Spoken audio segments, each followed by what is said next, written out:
Ladies and gentlemen, you may be asking yourself why Ukraine is present. Ukrainian people are free people. We do not fight against our government. We do fight with the government of the neighboring country against their oppressive regime in the Russian Federation. I have to say that whatever I will be saying here, you can find on the website of the organization Promote Ukraine. You can easily find it in Google.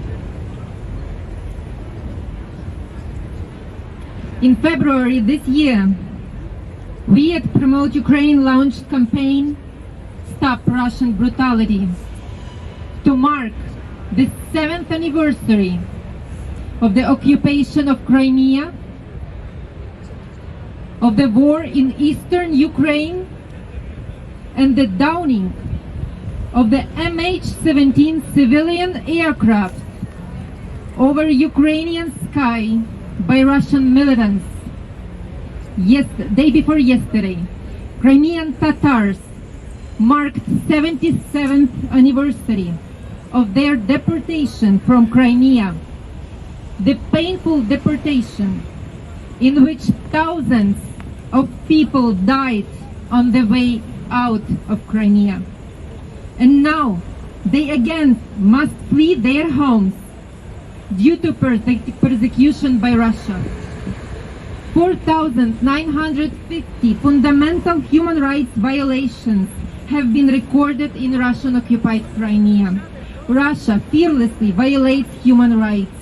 According to the Prisoner's Voice campaign, more than 100 Ukrainian citizens are imprisoned for political reasons in Russia and the occupied Crimea, and at least 251 are in the basements of the occupied Donbas. During the period of Russia's armed aggression against Ukraine, more than 4,000 Ukrainian servicemen and more than 3,000 civilians were killed. More than 20,000 people have been injured. The shameless invasion of Ukraine by the Russian Federation was preceded by the war in Georgia. It was followed by the Kremlin's interference in the internal affairs of nearly every country of Eastern Europe and South Caucasus. The United States, Norway, Germany have reported numerous cyber attacks by Russia, and the EU has already imposed the first ever sanctions for this crime. 1/3 of Russian diplomats in Italy are engaged in espionage. Numerous European countries have expelled Russian diplomats due to the recent scandal in Czech Republic. President Putin's regime now ignores international law altogether, demonstrating its superiority over all European states, including yours. Despite the fact that Russia conducts its hybrid war in Europe, disinformation, cyber attacks, misconduct of so-called diplomats, instrumentalization of NGOs, establishment of fake embassies of non-recognized puppet republics, we sometimes hear outrageous comments of European politicians that both sides, Ukrainian and Russian, are responsible.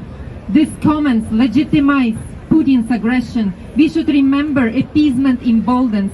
So let's make it clear. It is Russia that occupied Crimea.